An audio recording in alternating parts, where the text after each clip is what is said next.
근데 여기는 순수 매매 금액이 2억대인 매물들도 나오다 보니까 상당히 이거 매력적으로 가격이 조정이 되고 있는 상황이겠다.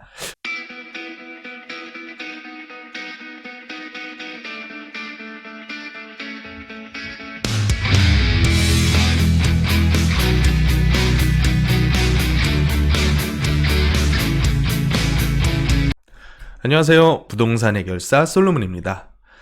최근에 GTX 노선들의 개통 및 착공 일정이 앞당겨지고 있다는 소식이 들려오고 있습니다.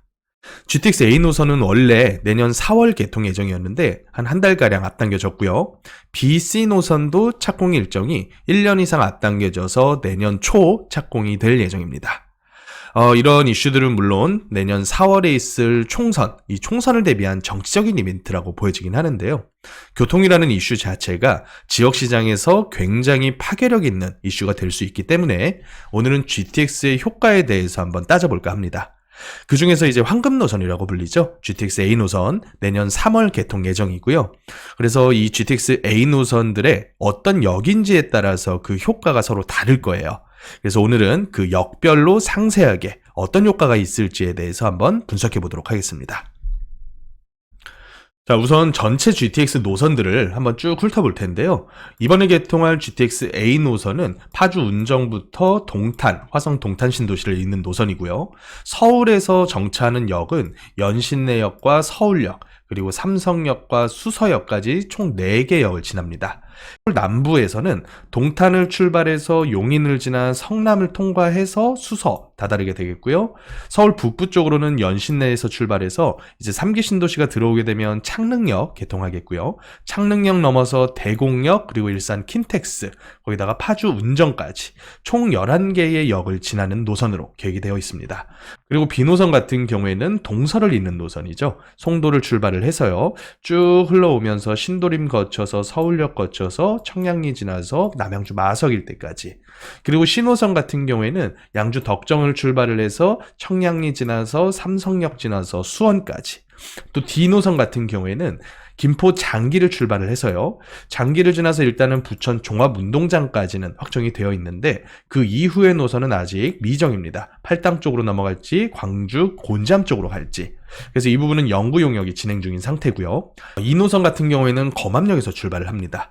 검암역 같은 경우는 현재 인천공항철도가 지나고 있는 노선이고, 검암을 지나서 서울을 쭉 북부 쪽을 거쳐서 남양주 덕소까지 이어질 예정인데 아직까지는 미정인 상황이고요. 또 F노선도 계획이 되고 있죠. F노선 같은 경우는 서울 교외 순환, 외곽 순환선의 성격을 지닙니다. 그래서 현재 연구 용역이 진행 중인 노선입니다. 자, 그런데 이 GTX 노선들에 대해서 한번 따져볼 때요, 이 GTX라는 단어가 제일 많이 언급됐었던 시기가 코로나 이후의 상승기였던 것 같아요. 그런데 원래 GTX 계획은 2000년대 초반부터 잡혀져 있었던 계획입니다. 2000년대 초반 2기 신도시가 처음 계획됐을 때 1기 신도시가 너무 서울의 턱 밑에서 계획이 돼서 지어지다 보니까 신도시로서의 자급자족 기능이 없고 전부 베드타운 역할만 했었죠. 분당, 일산, 평촌 어디든지 간에. 2기 신도시는 출퇴근 목적이 아니라 자급자족 기능을 갖춘 조금 더 멀리다가 신도시를 계획하자라고 해서 출발을 했었습니다. 아무래도 이 시기 자체가 참여정부 시절이었고 그 시기의 정책들은 지방 균형 발전을 꾀했었던 시기이기 때문에 수도권에서도 서울로만 너무 집중되는 현상을 방지를 하려고 했었어요. 그래서 처음 계획됐던 데가 파주 운정, 동탄, 송도 이런 지역들이 초창기 계획된 2기 신도시들입니다. 자, 그런데 이 신도시들에 만약에 입주하게 됐을 때 서울하고 물리적 거리가 너무 머니까 입지 거리를 단축시켜주는 목적으로 광역철도를 통해서 서울하고 그래도 편하게 왔다 갔다 할 수 있게 해주자, 이런 일환으로 GTX가 처음에 계획이 시작이 됐다가 사실은 이게 굉장히 많이 딜레이가 됐죠. 아파트 입주한 지가 거의 10년 차가 넘어가는 상황에서 이제서 첫 노선이 개통을 하게 되는 겁니다. 그래서 지금 수서에서 동탄이 내년 3월 말에 조기 개통할 예정인데 이 해당 노선은 빠른 이유가 있어요. 이 해당 노선들은 사실은 수서평택 고속선, 이게 SRT인데 이 수서평택 고속선 노선을 공유를 하는 노선입니다. 그렇다 보니까 현실적으로는 2011년도에 이 노선이 이미 착공이 시작됐다라고 보여지고요. 사실 노선 착공은 굉장히 오래전부터 진행이 됐고요. 그런데 이 계획들이 픽스가 되고 이 노선별로 이 역사들이 정해지면서부터 본격적으로 이제 공정률이 쭉 진행이 됐었죠. 그래서 2023년 올 8월 기준으로 했을 때는 수서 동탄의 공정률이 75%까지 넘어갔었고요. 운정에서 서울역까지의 공정률도 59%에 달했습니다. 그래서 지금 예상되는 일정으로 봤을 때는 내년 상반기에 수서동탄 개통하고요. 내년 하반기쯤 될 것 같은데 운정에서 서울역까지 2차로 개통을 합니다. 그래서 2025년에는 삼성 무정차하고 창릉 무정차한 상태에서 쭉 이어져서 전 구간이 운행이 들어가게 될 거고요. 그리고 2026년에는 이 창릉 신도시가 어느 정도는 입주할 것이라고 예상을 하고서 이렇게 개통 일정을 짜는 것 같은데 이거는 딜레이가 상당히 오래될 가능성도 있다라고 보여져요. 아무래도 신도시 분양 일정도 많이 딜레이되고 있는 상황이기 때문에 어쨌든 창릉 제외하고서 나머지는 2025년 내후년부터 전구간 운행 들어가겠고요. 또 삼성역 복합환승센터가 너무 많은 노선들이 이 삼성역을 통과를 하죠. 또 주변 지역에 있는 일자리 마이스 산업 육성 계획도 포함이 되어 있기 때문에 삼성역은 2028년도 복합환승센터 건축과 동시에 개통할 것으로 예상되고 있습니다. 자, 그래서 이 해당 GTX 노선이 여태까지 없었던 노선이기 때문에 어떤 성격을 지니는지 요금과 그 운행 시간으로 한번 따져보면 좋을 것 같아요. 일단은 GTX 노선은 특징이 민간 자본으로 지어지는 노선입니다. 그래서 요금이 좀 비싸요. 지금 민간 자본으로 운행하는 노선 중에서 신분당선이 있죠. 그리고 또 앞으로 개통할 신안산선도 있는데 이 신분당선 현재 요금을 보면요. 광교에서 강남까지 출퇴근하는데 거의 3,000원대 후반대가 나옵니다. 그렇다 보니까 한 달 동안 타고 다니면 거의 월 20만 원 정도 통근 비용이 발생을 한다는 얘기인데 사실 이 광역 버스보다도 비싼 요금 때문에 처음에는 말이 굉장히 많았었죠. 그런데 현실적으로 개통하고 나서 보니까 주변 수원 영통 지역들까지 전부 다 이 정시성 때문에 신분당선 타러 마을버스 타고 나와요. 그러니까 이 신분당선이 아무리 요금 비싸다고 욕을 먹었어도 지하철이 가지는 그 파워가 굉장히 컸다라는 거죠.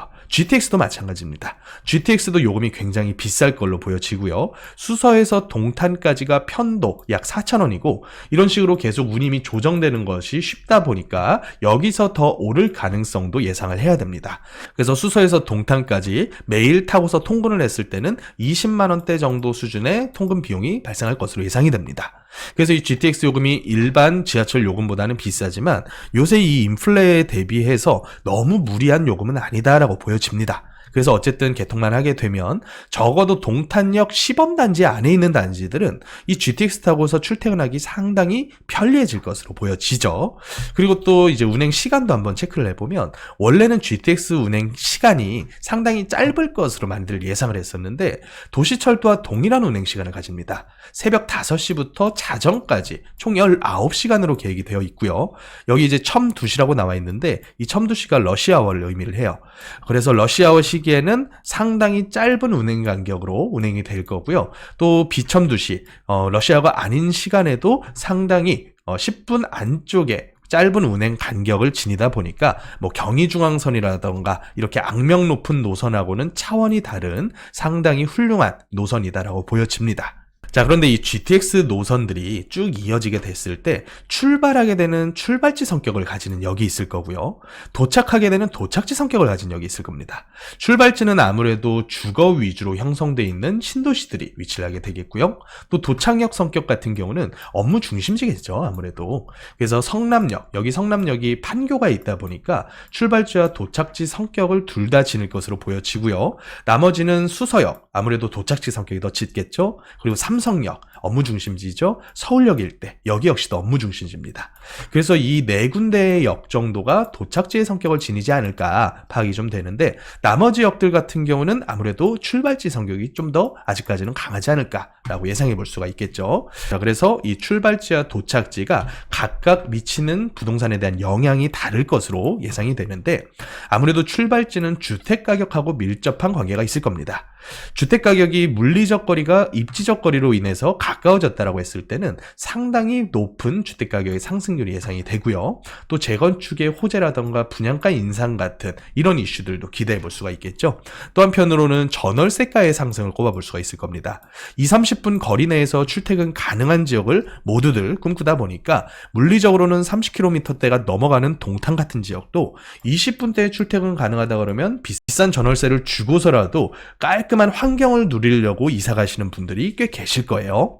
그리고 반대로 도착지 같은 경우에는 상권 확장 및 업무 중심지로서의 역할이 더욱더 발달될 것으로 보여집니다. 현재 오피스나 상업용 시설의 공실이 있었던 지역들도 이 공실 부분이 조금 더 회복이 될 것으로 보여지고요. 임대료 부분에 있어서도 보다 더 높게 형성될 가능성이 커질 것이다 라고 볼 수가 있겠죠. 그래서 이제 더 나아가서 각 역별로 지니는 성격에 대해서 조금 더 따져볼 텐데요. 일단은 서울 남부 동탄 용인역 일대를 한번 보겠습니다. 용인역은 현재 그 주변이 완전히 비어있는 지역이에요. 그런데 이 지역이 경기 용인 플랫폼 시티로 현재 개발 예정이죠. 토지 보상이 나가고 있는 상황이고요. 그래서 이 플랫폼 시티부터 출발을 해서 현재 이미 운영이 되고 있는 삼성전자 기흥 캠퍼스, 그리고 최근에 발표된 용인 반도체 클러스터까지가 반도체 생산기지 역할을 하게 될 예정지입니다. 그래서 이 L자 형태가 토지 면적이 굉장히 넓어요. 그리고 최근에 발표된 이 반도체 클러스터가 위치해 있는 이 원산면 이쪽 일대가 땅값이 무지하게 올랐거든요. 평당 한 130에서 150 가던 땅들이 이제는 뭐 1000만 원대 이상을 현재 부르고 있다 보니까 이 고부가 가치의 고소득을 유치하는 신산업들이 상당히 이쪽 일대의 전망을 밝게 해주고 있다라고 보여집니다. 그래서 용인 같은 경우에는 이 플랫폼시티 예정지가 상당히 그 면적이 넓어요. 그리고 업무지구 비율이 굉장히 크거든요. 여기가 전체가 첨단 지식산업센터 예정지고요. 또 밑에 신갈 JC 쪽으로는 제조산업, 그리고 상업용지, 복합용지 이런 부분들이 포함이 되어 있습니다. 그에 반해서 공동주택 예정지는 상당히 적은 편이고요. 그래서 업무에 대한 기능이 더욱더 강화되는 그런 역할을 하는 지역이 됐다. 그래서 용인이라던가 동탄 같은 경우에는 이 지역에서 발생하는 고소득의 일자리가 거주할 지역들로서 동탄 신도시라던가 용인 플랫폼시티 일대의 기흥이라던가 수지 같은 지역들, 이 지역의 주택가격 부분에서 상당히 긍정적으로 보여지겠다. 그런데 거리상으로는 물리적인 거리는 꽤나 있는 편이죠. 그래서 이런 식으로 업무지구의 비중이 많이 확충되게 됐을 때는 현재 수지 1지구 쪽이 재건축을 추진을 하고 있거든요. 물론 사업성이 아직까지는 훌륭하진 않아요. 용적률이 전부 200%대를 넘어가기 때문에 추진하더라도 분담금은 꽤나 많이 나올 것으로 예상이 되겠지만, 이런 식의 업무지구와 용인역 같은 GTX가 확충이 되게 된다면 아무래도 고소득 일자리가 많이 들어오게 되면서 이 지역의 일반 분양가를 더욱더 높게 받을 수 있는 매력적인 유인책이 될 수가 있겠죠. 그래서 용인이라던가 동탄은 주택가격이랑 토지가격 상승에 상당히 견인 역할을 하는 게 GTX 노선이 될 수 있겠다라고 보여지고요. 다음으로 성남역의 위치를 한번 보면 임해역과 판교역의 딱 중앙에 있습니다. 이쪽 아름마을과 판교 중앙에 성남역이 위치를 하기 때문에 사실 판교와의 접근성이 상당히 좋아진다라고 하는 장점이 있겠죠. 그래서 판교 같은 경우도 이 테크노밸리가 1차, 2차, 3차 계속 확장되어가는 과정이기 때문에 이 업무지구에 대한 기능성이 더욱더 강화되는 것이 이 판교 전체의 일자리 부분이다. 그리고 또 한편으로는 분당이 이제 노후계획도시 특별법으로 인해서 재건축을 앞두고 있거든요. 그 중에서 임해 역세권 같은 경우는 재건축하기에 상당히 좋은 6단지, 7단지 요 밑에 바로 역세권 붙어 있는 단지들이 있습니다. 현재 아름마을 위쪽 같은 경우는 용적률이 다 200%를 초과하는 단지들이고요. 이 역세권 단지들 중에서 잘 찾아보시면 한 160에서 180%대 단지들이 있어요. 그래서 이런 단지들이 성남역, GTS역이 들어오게 되면 훨씬 더 재건축 추진했을 때 사업성 부분에서 강화된다라고 볼 수가 있겠죠. 그래서 GTX 성남역 개통은 판교 테크노밸리 출퇴근을 위해서 목적지의 역할을 가지게 될 수가 있고요. 또 재건축의 기능, 재건축의 사업성을 강화시켜 줄 수 있는 유인책으로 판단할 수가 있겠다라고 보여집니다. 자, 다음으로 수서, 삼성, 서울 같은 경우에는 사실 워낙에 개발 계획도 방대하고 많은 분들께서 알고 있는 지역이시기 때문에 기능적인 역할에서는 지금과 큰 차이는 없을 것으로 보여집니다. 하지만 수서 같은 경우에는 현재 수서 역세권 개발이 꽤나 밀리고 있는 상황이었기 때문에 그 주변 지역들에 있는 재건축들도 아직까지는 가격적으로 상당히 저렴한 측면이 좀 있거든요. 그래서 신동아라던가 수서 지역 일대에 소형 평형, 한 15평형대 정도로 구성되어 있는 이 재건축 예정 지역들이 용적률이 무려 250%에 달하는 경우가 많아요. 이런동도 마찬가지고요. 그런데 이런 지역들이 하나씩 복합시설 개발과 환승역 개발이 활성화가 되면서부터는 조금 더 활성화를 띌 가능성이 크겠다. 그리고 삼성역 일대 같은 경우는 워낙에 서울 전체를 따져봤을 때도 용산에 버금가는 개발 계획이 밀집되어 있는 지역이기 때문에 아직까지도 그 주변에 청담, 대치, 삼성동, 또 잠실동까지는 토지거래 허가구역으로 묶여 있어요. 그만큼 그 개발 계획이 방대하다는 얘기겠죠. 그래서 이미 서울에서도 가장 손에 꼽히는 가장 상급지 중에 하나로 자리매김을 하고 있는 상황이다 보여지고요. 또 서울역도 통합 역사 개발이 계속 진행이 되고 있는 상황이죠. 그래서 서울역은 업무 중심지로서의 기능 강화가 더욱더 강화될 것으로 보여지고 있고요. 그 다음으로 넘어가서 이제 서울 북부 지역입니다. 연신내 쪽을 가보면 연신내가 위치해 있는 은평구 쪽이 서울에서 중하급지, 가격으로 봤을 때는 중하급지로 분류되던 지역이거든요. 근데 이 지역들 같은 경우는 서대문으로 통하는 이쪽 일대만 아파트, 신축 아파트가 들어서 있는 상황이고 연신내 역 쪽 일대는 아직도 굉장히 노후된 저밀도 주거 지역으로 형성이 되어 있습니다. 그런데 3호선, 6호선에다가 바로 서울 삼성까지 출퇴근할 수 있는 GTX가 들어오게 되면 이 지역의 주거 중심지 기능이 굉장히 강화될 것이다. 그래서 핫했던 이유가 새롭게 탄생한 여러 가지 도심복합이나 모아타운의 공공재개발까지 새로운 조합서들과 이 GTX 노선의 파급 효과 때문에 이 주변 일대가 전체가 다 정비사업 추진을 하고 있습니다. 그래서 지금 현재는 진행이 완료 단계까지 가는 데는 굉장히 드물지만 이런 식으로 3080 도심복합사업, 거기다가 역세권 도시정비형 재개발, 거기다가 모아타운 및 일반 재개발까지 상당히 많은 개발 사업이 이 연신내역을 둘러싸고 있어요. 그런데 최근 들어서 이 연신내역 일대 좀 주목할 필요가 있는 이유가 뭐냐면 이 지역 일대가 역전세난의 타격을 굉장히 크리티컬하게 맞았거든요. 그래서 굉장히 저렴한 가격대에서도 매물들을 찾아볼 수가 있습니다. 한번 제가 가격대들을 쭉 분석을 해보면 이 연신내 역을 둘러싸고 있는 불광동이라던가 아니면 녹번동이라던가 아니면 역촌동, 가련동 쪽 이쪽 가격대들을 보면 재개발로서 본격적으로 추진하고 있는 증산동 같은 지역들에 비해서 가격적으로 절반 가격밖에 안 해요. 증산동이 평당 한 7,000대까지 현재 형성이 되어 있거든요. 그런데 가련동이라던가 현재 3,000 중반대, 그리고 또 불광동이라던가 여기도 한 3,000 중반대 가죠. 또 녹번동 여기는 조금 비싸네요. 한 5,000대 넘어가는데 이런 지역들이 과거에 재개발 추진했으면 평균적으로 한 5,000대 정도 가야지 정상인 지역들인데 워낙에 저밀도 지구의 형성 비율이 높고 또 진행이 더뎌지면서 사업성도 악화되는 모습이 좀 보이니까 정말로 싼 매물들이 하나씩 튀어나와요. 그러니까 전세를 끼지 않고 내가 들어가 살더라도 2억대 투자 금액으로 할 수 있는 매물들도 나오거든요. 물론 이제 투자 금액이 2억이면 전세 끼면 더 상급지에서 할 수는 있어요. 근데 여기는 순수 매매 금액이 2억대인 매물들도 나오다 보니까 상당히 이거 매력적으로 가격이 조정이 되고 있는 상황이겠다. 그래서 이 지역이 미래에다가 배팅하면서 몬테크까지 같이 하겠다라고 하시는 분들께서는 여기 이미 후보지 선정되어 있는 지역들 동의에 대한 부분들 좀 파악 잘 하셔가지고 들어가면요, 지금처럼 역전세 난의 타격을 크게 받았을 때 오히려 굉장히 좋은 투자 기회가 올 수 있는 그런 정비사업 예정구역들이 있겠다라고 볼 수가 있겠습니다. 자, 다음으로 넘어가게 되면 대곡역입니다. 대곡역. 이 대곡역 세권 잘 모르시는 분들 많을 텐데요. 제가 한번 지도상으로 보여드릴게요.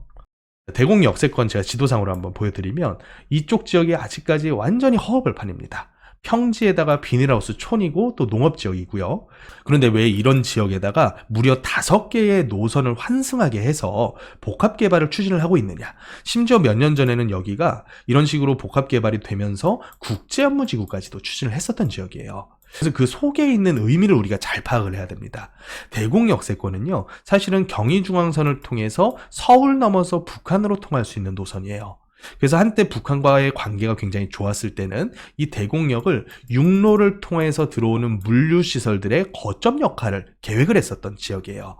그래서 서해선을 통해서 경기 서남부 지역들, 그리고 또 이쪽이 교회선이라 그래서요. 경기 북부 지역을 관통하는 노선이 옛날에 다녔었던 지역이고, 또 GTX A 노선, 경기 남부까지 쭉 관통을 하죠. 그리고 경의중앙선이라던가 3호선은 서울 안쪽으로 진입을 할 수 있는 노선입니다.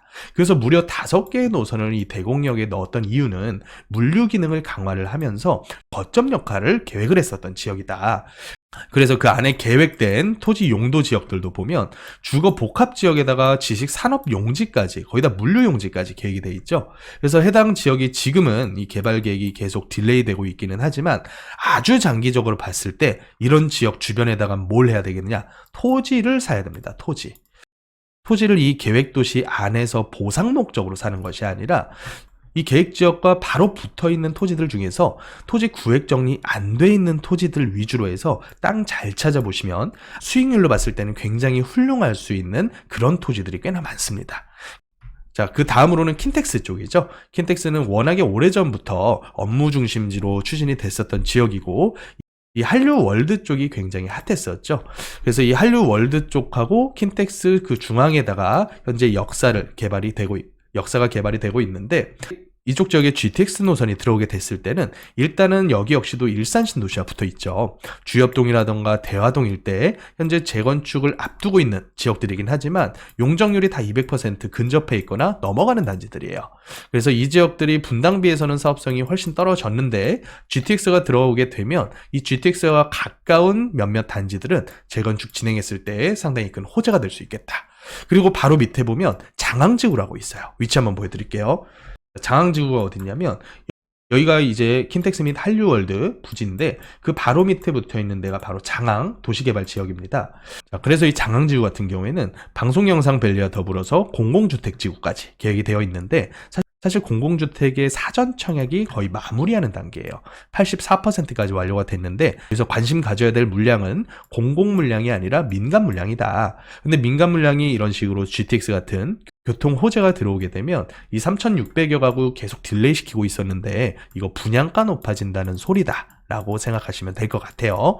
어쨌든 높아진 분양가더라도 입지적인 거리가 단축이 되다 보니까 한만 돼준다면 상당히 호재라고 볼 수가 있겠죠. 자, 마지막으로 파주 운정입니다. 파주 운정 신도시. 이제 파주 운정 신도시 1, 2지구는 입주한 지가 거의 10년에서 15년 차가 되어가고 있어요. 그런데 GTX가 들어오는 지역은 3지구입니다. 그 3지구 중심에 운정역이 들어올 예정이기 때문에 3지구 주변의 상업용지 및 준주거 부지, 여기에서 분양하는 아파트들 분양가가 현재 날아가 버리고 있어요. 6, 7억대씩 다 분양을 하고 있거든요. 그래서 운정역이라고 하는 역이 생기게 되면 사실 서울하고 여태까지는 거의 1시간 잡고서 출퇴근해야 되는데 이제부터는 2, 30분이면 서울까지 진입을 한단 말이죠. 그래서 상당히 좋은 호재이면서 이 주변 지역의 파급 효과는 크겠지만 운정 신도시 전체로 봤을 때는 여기가 가구 수만 8만여 가구고요. 인구수가 20만에 달할 정도로 무지하게 큰 신도시입니다. 그래서 운정역 하나 들어왔다 그래서 외곽에 있는 지역 아파트까지 상당히 큰 호재로 작용할 것이냐. 제가 봤을 때 가격적으로는 그렇게 쉽진 않아 보인다. 아무래도 운정역이 이만큼 많은 인구 가구에 비해서 업무 중심지 기능이 너무 약하거든요. 이쪽에 있는 소수의 출판단지만 가지고는 사실 업무 기능이 다 차 있다라고 볼 수는 없기 때문에 이쪽 중심지, 시범단지 및 역세권 단지들이 가지게 되는 메리트는 굉장히 커질 것이다 라고 볼 수 있겠지만 그렇다고 해서 외곽 지역들의 가격 상승을 뭐 드라마틱하게 견인할 것이다 라고 보여지진 않고요. 자, 그래서 이 GTX가 가진 역할에 대해서 각 노선 역별로 한번 따져봤는데 총 정리를 한번 해보겠습니다.